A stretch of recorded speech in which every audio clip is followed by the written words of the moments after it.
So you may have heard the whole brouhaha about country star Jason Aldean. Let me read this long tweet that'll explain what's going on. The whole thing's so stupid. Here we go. In the past 24 hours, I have been accused of releasing a pro-lynching song, a song that has been out since May, and was subject to the comparison that I, direct quote, was not too pleased with the nationwide BLM protest. These references are not only meritless, but dangerous. There is not a single lyric in the song that references race or points to it, and there isn't a single video clip that isn't real news footage. And while I can try and respect others to have their own interpretation of a song with music, this one goes too far. As so many pointed out, I was present at Route 91, where so many lost their lives, and our community recently suffered another heartbreaking tragedy. No one, including me, wants to continue to see senseless headlines or families ripped apart.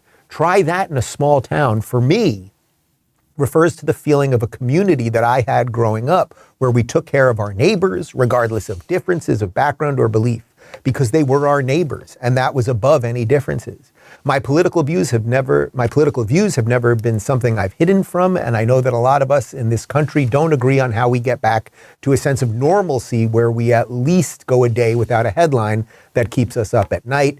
But the desire for it too, that's what this song is about. Okay, so in essence, the guy puts out a song back in May. Nobody cared about it for months, or it was doing perfectly fine, right? Like it was doing just fine, but nobody thought of it as controversial. Then out of nowhere, it becomes this super controversial thing, and he's a racist, and he should be canceled, and all of this other craziness. And listen to the way it's very obvious this guy is not a racist, right? We've been through this, guys, right? Like rinse and repeat. We've been through this before. Someone says something that is roughly true. You get told you're a racist and a misogynist and a transphobe and a homophobe and everything else. But watch the way the mainstream media is treating this story. I'll put up the warning. Here are the crazy women at The View. And here's Whoopi. And no, Whoopi doesn't even know watch the way she's reading this thing. She doesn't even know what she's saying or why she's outraged, but she'll say it. So country singer Jason Aldean is getting backlash for the video of his song, Not in a Small Town, which critics are saying is racist. It's got racist lyrics and images. Aldean says the song's about unity.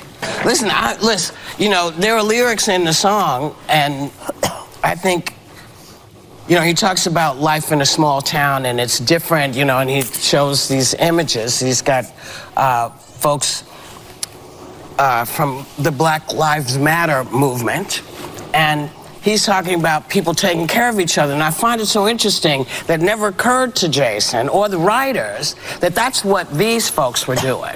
They were taking care of the people in their town because they didn't like what they saw. Just like you talk about people taking care of each other in small towns. We do the same thing in big towns. You just have to realize that when you make it about Black Lives Matter, people kind of say, well, are you talking about black people? And unfortunately, this became the #1 song on US iTunes.